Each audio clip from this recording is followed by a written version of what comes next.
not going to tell my story, I don't think. It's interesting, that quote that Cal put there. I was actually going to read you that quote because to me, it's hugely important.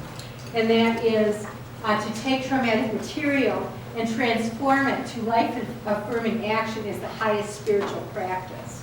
Woo! And Val gave you a wonderful example of that when she spoke. And everybody that's here is talking about transition and, I assume, overcoming adversity. So I didn't really plan too much what I was going to say. I was just going to kind of wait and see what comes. So I'm just going to look at all you guys and come back and You know what, I've been listening to your story. I really enjoyed you telling about your books. If you wouldn't mind, just talk about the books that you've written and where they came from. Well, I can do that. I didn't want to mark it, but it is important, I think. My first book was titled Mining for Diamonds. And that is a book that's about people who have overcome adversity. And what I did in writing that book was I wanted to write about resiliency, and I wanted to study resiliency.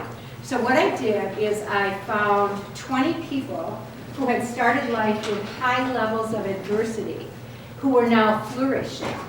And then I interviewed each of these 20 people about what I just arbitrarily decided were 20 resources that contributed to resiliency. Things like spirituality, luck, reverse resolve is a powerful one. I think I'll talk a second about reverse resolve. Again, Val's a beautiful example of that. When we have an experience, and actually the subtitle that I have in this section is When the Soul Cries No. When we have an experience and we, from the bottom of our being, we say, I will make it different. It will be different because it's unacceptable. It's not okay. So that's one of the examples. So I have a little book called Mining for Diamonds, and in that I talk about resiliency. Thanks for that, Kel. I can do this easily. And then my second book is titled What Happens When Women Wake Up.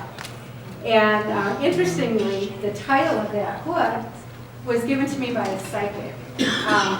I went to see a psychic and just kind of, listened. And in the midst of a whole hour long reading, she said, you're going to write a book titled What Happens When Women Wake Up.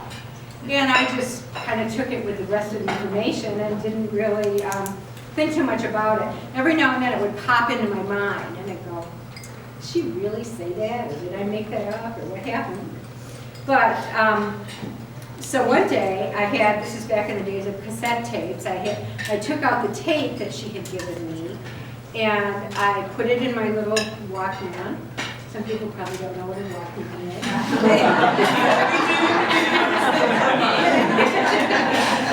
And I pushed the button in the middle of the tape, and it said, what happens when women wake up? So I went, okay, I'll take that as another sign.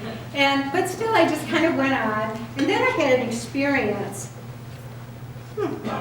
that was life-changing for me.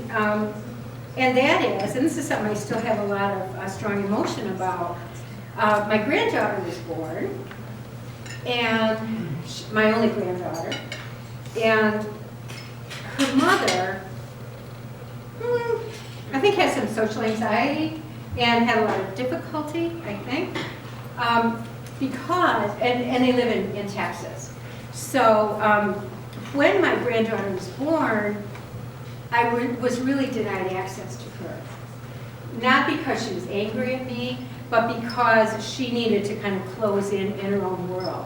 So I had this granddaughter that I knew was going to be my only granddaughter, and I couldn't hold her. I couldn't see her. And that was one of the most painful experiences of my life. Also, frankly, one of the most anger-provoking experiences of my life.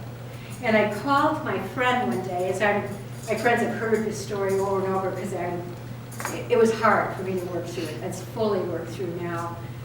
But in my rage, frankly, I called a friend. I walked into Whole Foods, And I called her up and I said, today I'm starting to write what happens when women wake up. And interestingly enough, it was the anger that was a catalyst. Not that my writing was anything hurtful for anybody, but it was an energy that was so strong that it was catalytic, and I began that book. Mara's mother-in-law, and is it Russ? Yes. Your mother was one of the most important people for me in the process of writing that book. She supported me so powerfully and wrote the questions that were the source of the interview in the book. Yeah, Anne made sure that that book was written and it wasn't very smooth. So, yeah, that's really special to be able to think about that. So then, I know how I'm doing. I think I might be talking too long. How are we doing? Okay. And then my third book was titled Sacred Marching Orders. And that is about what I call the solar feminine. And that is the woman really standing in her power and really activating those lower three chakras. I learned about the divine feminine in my writing, yes, in Artemis, yes, and there's so many more of us that are able to be in that energy, and it's such an important time on the planet that we are in that energy. So thanks for cheering for the solar feminine. So, turn for the lower three chakras. Pardon? Cheering for the lower three chakras. Oh, all right, well, that's good. So in writing Sacred Marching Orders, actually I had, I consider myself kind of an expert really on listening. I've learned a lot about listening in my practice. I'm a psychotherapist. And so I started a book, I actually wrote a book, titled Sisters Stewarding the Ship. And it was interviews with women who were standing in their power, living from their passion. And we spoke in a I called it at that point essence to essence conversation, speaking from our truest self and holding the space for the other person to do that. And we did that back and forth, and I find that when we do that, I call it a third energy moves in and we follow spirit. A lot of people in the room know this kind of communication. So I wrote that book, and once it was done, I showed it to a few people, and they said, actually one of my friends said, what were you thinking? So the entire book I stopped, and I started completely over with Sacred Marching Orders.